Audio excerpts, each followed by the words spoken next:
नमस्कार दोस्तों, हमारी आज की कहानी है बूढ़ी विधवा माँ का फैसला। ए बुढ़िया, तुझे कितनी बार कहा है अपने कमरे से बाहर मत निकलना, तो फिर भी बार बार झांकती रहती है। अगर तू कमरे से बाहर आ गई तो मैं तुझे खाना नहीं दूंगी, रहना भूखी फिर पूरा दिन।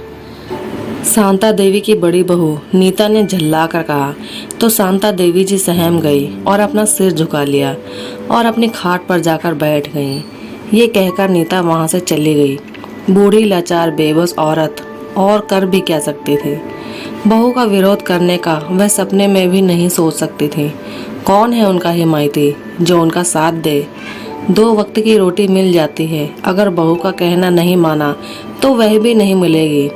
शांता देवी जी अपनी खाट पर बैठी हुई अपने बुढ़ापे के सितम पर बहुत गजमजा रही थी। बूढ़ी हड्डियां कमजोर हो गई थी। अब वह किसी के काम की न थी। किसी को उनकी कोई जरूरत नहीं थी।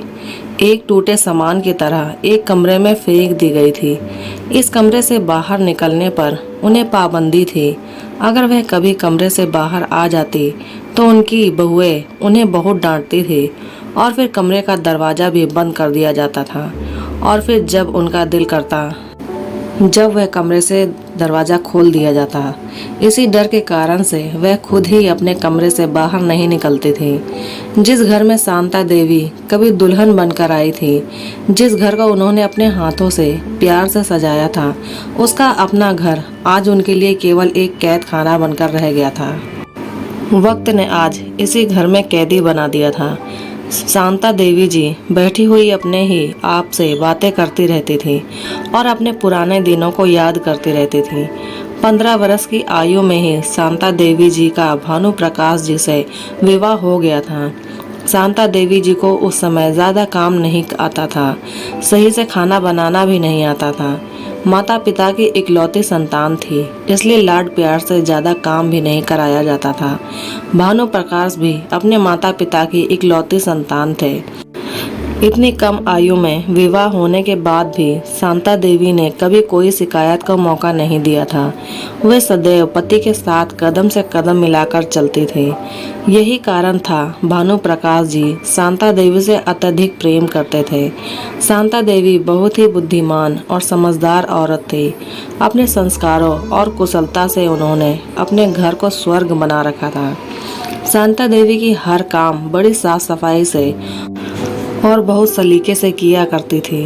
भानु प्रकाश जी अपनी पत्नी की समझदारी और कुशलता पर बहुत मोहित थे। अपनी पत्नी की सलाह के बिना कभी कोई काम न करते। भानु प्रकाश जी भी एक सज्जन, विनम्र, ईमानदार और जबान के पक्के व्यक्ति थे। दोनों की ही जोड़ी राम और सीता जी के समान थी। दोनों पति पत्नी में कभी झगड़ा नहीं हुआ था। दोनों ने बहुत प्रेम पूर्वक अपना जीवन व्यतीत किया था। भानु प्रकाश जी और शांता देवी जी के 3 पुत्र थे, संजय, रवि और नरेश। तीनों बेटे अपने पिता भानु प्रकाश की तरह माँ की हर बात मानते थे। शांता देवी अपने तीनों पुत्रों को समान प्यार देती थी। कभी कोई बेटा कुछ भी फरमाइश करता, उसे झट से पूरा कर देती थी। भानु प्रकाश जी के पास कई बीघा जमीन और अपना खुद का बहुत बड़ा घर था। शांता देवी क्योंकि इकलौती संतान थी, तो उनके मायके का घर और जमीन भी शांता देवी जी को ही मिल गई थी, जिसे बेचकर भानु प्रकाश जी कई दुकानें बना ली थी। भानु प्रकाश जी ने अपना घर, जमीन पर और दुकानें जो शांता देवी जी के मायके की घर और जमीन दुकानें बेचकर बनाई थी, सब कुछ शांता देवी जी के नाम कर दिया था। लेकिन ये बात उनके तीनों बेटे में से कोई नहीं जानता था। भानु प्रकाश जी और एक एक करके अपने तीनों बेटों की शादी कर दी थी। तीनों बेटे अपनी पत्नियों के साथ खुश थे, लेकिन उनकी पत्नियों से यह बात बर्दाश्त न होती थी कि हर एक फैसला शांता देवी यानी उनकी सास से पूछकर किया जाता था। बड़ी बहू चाहती थी कि मेरा हुक्म चले घर में, मंजिली चाहती थी कि मेरा हुक्म चले, छोटी चाहती मेरा चले। तीनों में इस बात को लेकर खटपट हो जाती थी, जबकि शांता देवी जी उन्हें अपनी बेटियों की तरह प्यार करती थी, कभी कोई भेदभाव न करती थी। समय गुजरता गया। भानु प्रकाश की उम्र बढ़ती जा रही थी। और उसका शरीर बूढ़ा हो गया था। चलना फिरना मुश्किल से होता था, लेकिन इस उम्र में भी शांता देवी के लिए उनके प्यार में कोई कमी नहीं आई थी। शांता देवी भी हर पल उसके साथ ही रहती थी और उनका बहुत ख्याल रखती थी। भानु प्रकाश भी शांता देवी को अपने पास से हिलने ना देते थे। जिस दिन भानु प्रकाश की तबीयत ज़्यादा खराब दिखाई देती, शांता देवी अन्न तक भी मुंह में ना डालती थी। आंसू भरी नज़रों से भानु प्रकाश जी को प्यार भरी नज़रों से देखती रहती थी। आज भानु प्रकाश जी को सांस लेने में बहुत दिक्कत हो रही थी। वो अपने बेटों को बुलाते और सबको अपनी माँ का ख्याल रखने को कहते और हमेशा साथ रखने को उनसे वादा लेते। इस वक्त शांता देवी जीवन का सबसे बड़ा दुख महसूस कर रही थी, जब उनके सामने उनके पति, उनके हमसफर अपने जीवन के अंतिम सांस ले रहे थे। कुछ समय बाद भानु प्रकाश जी को एक खून की उल्टी हुई और उनकी सांसें बंद हो जाती हैं। शांता देवी जी बेसुध होकर जमीन पर गिर जाती हैं। तीनों बेटे माँ को संभालते हुए गले लगकर बहुत रोते हैं। भानु प्रकाश जी शांता देवी को हमेशा हमेशा के लिए छोड़कर चिर निद्रा में सो जाते हैं। पति के देहांत से शांता देवी जी को बहुत सदमा पहुंचता है। शांता देवी जी अपने पति से बहुत प्यार करती थी। पति के देहांत के बाद शांता देवी एकदम उदास रहने लगी। धीरे धीरे समय गुजरता गया। तीनों बेटे अपने परिवार के साथ खुश थे। जब कभी दिल किया थोड़ी बहुत देर के लिए माँ के पास बैठ जाते। माँ कुछ कहती तो बात सर के ऊपर से उतार देते थे। माँ किसी चीज़ की फरमाइश करती तो बेटे कुछ न कुछ बहाना लेकर टाल देते थे। अब पहले जैसी कोई बात नहीं रही थी। बहू से कुछ कहती तो वो भी ना सुनती। अब किसी बात में उन्हें कोई सलाह नहीं ली जाती थी। बहुएं हर काम अपनी मर्जी से करती थी। तो धीरे धीरे शांता देवी जी को एहसास होने लगा कि इस घर में अब मेरी कोई अहमियत नहीं रही। अपने कमरे से बाहर निकलना कम कर दिया। वे अपने कमरे में लेटी रहती और अपनी बेबसी पर अफसोस करती रहती। तीनों बहुएं अपने बच्चों तक को कभी मेरे पास ना आने देती थी। जब कभी कोई सा पोता या पोती पास आती तो तीनों भड़कना शुरू कर देती। बस कमरे से बाहर आना अब सजा लगने लगा था। इसी का फायदा बहू ने उठाया। जब कभी वह कमरे से बाहर निकल भी जाती तो बहुएं ऐतराज करने लगती। वह शांता देवी को कमरे के अंदर जाने का हुक्म देकर चली जाती। बेटों को भी अपनी पत्नियों की ही बात सही लगती थी। शांता देवी जी को अब रोटी देते हुए भी जोर पड़ता था। 2 रोटी देती और 100 बातें सुना देती थी कि यह बुढ़िया भी पीछे पड़ गई है, पता नहीं कब पीछा छूटेगा इससे। बहुओं को तो जो करना था वो कर ही रही थी, परंतु बेटों को भी कभी अपनी बूढ़ी माँ का ख्याल तक न आता था, जिसे पाल पोसकर इतना बड़ा किया, हर एक खुशी दी, वो आज अपनी माँ को भूल गए। सारे बेटे बहू शादी ब्याह में घूम आते, मुझे कमरे में बंद करके चले जाते। आज मुझे रोटी खाए हुए 2 दिन हो गए थे।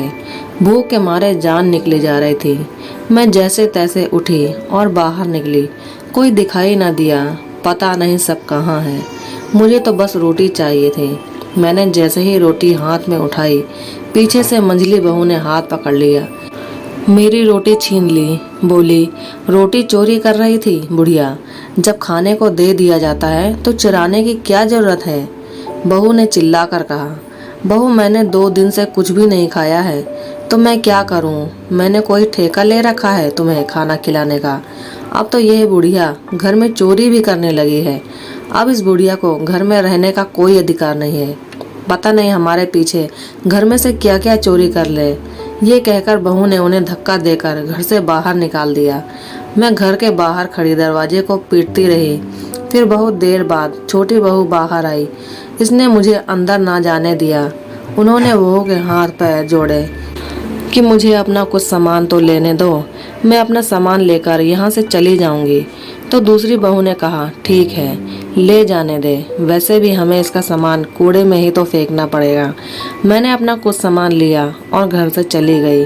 आंखों से आंसू बह रहे थे। मैं बिना कुछ सोचे बस आगे बढ़ती जा रही थी। आज भानु प्रकाश जी की बहुत याद आ रही थी। काश वो भी मुझे अपने साथ ही ले जाते। मेरे दर्द की कोई सीमा नहीं रही। मुझे असहनीय दर्द हो रहा था। मेरे ही घर से मुझे धक्का देकर बाहर निकाल दिया गया। मेरा घर मुझसे ही छीन लिया गया। मेरे सर पर अब कोई साया नहीं था। मेरे सर की छत छीन चुकी थी। मेरा इस भरी दुनिया में अब कोई नहीं था। मेरे माता पिता, मेरे पति इस दुनिया से जा चुके थे और मेरे बच्चों ने मुझसे आंखें फेर ली थी। मैं जाऊं तो जाऊं कहाँ, यह सोचते सोचते मैं चलती जा रही थी। चलते चलते मैं काफ़ी दूर निकल आई थी और धीरे धीरे रात भी होने लगी थी। मैंने एक रात एक पत्थर के सहारे बैठकर गुजारी और फिर से चल दी। रास्ते में किसी ने कुछ दिया तो वह मैं खा लेती थी, नहीं तो भूखी रहती थी। मैं कितनी ही दिनों तक ऐसे ही भटकती रही, रात इधर उधर बैठकर गुजार देती। एक दिन मुझे एक पवन नाम का लड़का मिला। उसे मुझ पर बहुत तरस आया। उसने मुझे लावारिस समझकर और तरस खाकर एक वृद्धाश्रम में छोड़ दिया। मैं वृद्धाश्रम में रहने लगी। अब मेरी दुनिया बस वही वृद्धाश्रम ही था। मुझे कोई लेने ना आया और ना ही मैं किसी को याद आई। धीरे धीरे वक्त गुजर रहा था। अब मुझे वृद्धाश्रम में रहते रहते 3 साल हो गए थे और मैं और भी ज़्यादा बूढ़ी हो गई थी। अचानक एक दिन मुझे बुलाया गया कि कोई नरेश आपको लेने आया है। मैंने बोला मैं किसी नरेश को नहीं जानती। मुझे ज़बरदस्ती बाहर लाया गया। मेरा बेटा मेरे सामने था और मुझसे गले मिलकर ऐसे रोया जैसे मैं खुद घर से भाग कर आई थी। मैं पत्थर बनी हुई खड़ी थी। मेरे अंदर की सारी भावनाएं मर चुकी थी। माँ, कुछ बोलो ना। माँ, मेरी माँ। नरेश मुझे बार बार गले लगाकर कह रहा था। मुझे उसके मुंह से निकलते हुए माँ के नाम से भी घृणा हो रही थी। वो मुझे घर ले जाने लगा।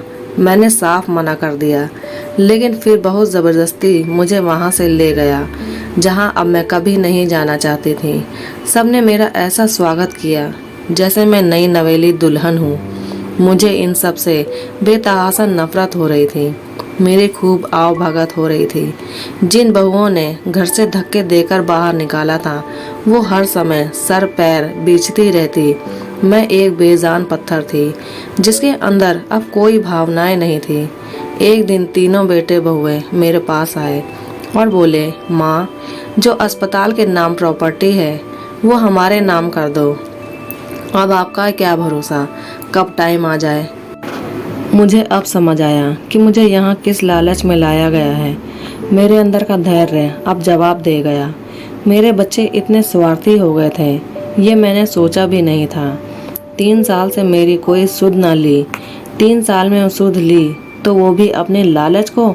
इंसान खासकर औलाद जब ऐसे नीच कर्म करे तो एक बूढ़ी विधवा औरत करे तो क्या करे।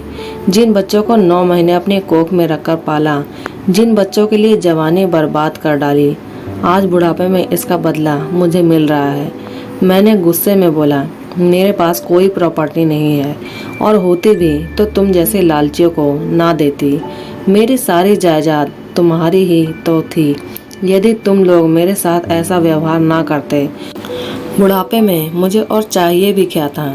2 वक्त की रोटी चैन सुकून से मिले। जैसे मैंने बचपन में तुम्हें संभाला, प्यार दिया, ख्याल रखा, रातों की नींद हराम की, यदि इसका राई बराबर भी मुझे हक देते तो क्या हर्ज था तुम लोगों का। लेकिन तुम लोगों ने तो मुझे मेरे ही घर में कैदी बना डाला। सब बच्चे मेरी बातें ध्यान से सुन रहे थे।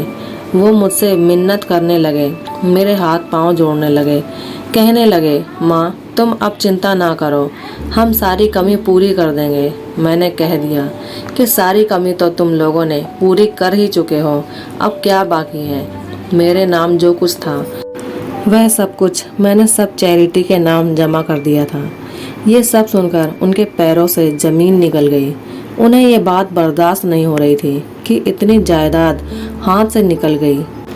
जिस घर में वो सब रह रहे थे वो भी उनका नहीं था, वो भी मैंने चैरिटी के नाम कर दिया था। अब इनके पास कुछ ना बचा था सिवाय पछताने के। सब के सब फटी आंखों से मुझे देखते रहे और शर्मिंदा होते रहे और बोलते रहे, माँ, एक बार तो सोचा होता हमारे बारे में। चैरिटी के नाम करने से पहले तुम लोगों ने भी तो सोचा था मुझे कैद करने से पहले। तुम्हारी दुनिया रंगीन करते करते माँ बाप के सर में भी सफ़ेदी आ गई, खाल में झुर्रियाँ आ गई, और जब झुर्रियाँ आई तो तुम लोगों ने भी मुंह फेर लिया। मेरे ही घर में मेरे लिए जगह न रही। ये सब बातें वे सुनते जा रहे थे। माँ बाप तो तुम लोग हो, जैसा बोओगे वैसा काटोगे। तीनों बेटों ने हाथ जोड़ लिए, कहने लगे कि माँ की बद्दुआ कभी खाली नहीं जाती। माँ, हमसे बड़ी भूल हुई है, बड़ी अनहोनी हुई है। हम सब अंधे हो गए थे। एक बार भी यह नहीं सोचा कि यह वक्त हम पर भी आएगा। माँ, हमें माफ़ कर दो, हम बहुत शर्मिंदा हैं। पास खड़ी बहुएं भी खलबली मच गई, कहने लगी, माँ जी हमें भी माफ़ कर दीजिए। हमने आप पर सख्ती रखी। मैंने कह दिया कि माँ का दिल तो बच्चे को माफ़ कर ही देता है, लेकिन भगवान तो माफ़ नहीं करता है। मैं तो अब भी यही दुआ करूँगी कि तुम्हारा जीवन सफल रहे। तभी चैरिटी वाले आए, घर खाली करवाने लगे। मैं भी वापस वृद्धाश्रम की ओर चल पड़ी। बेटे अपनी अपनी ससुराल की ओर चल पड़े।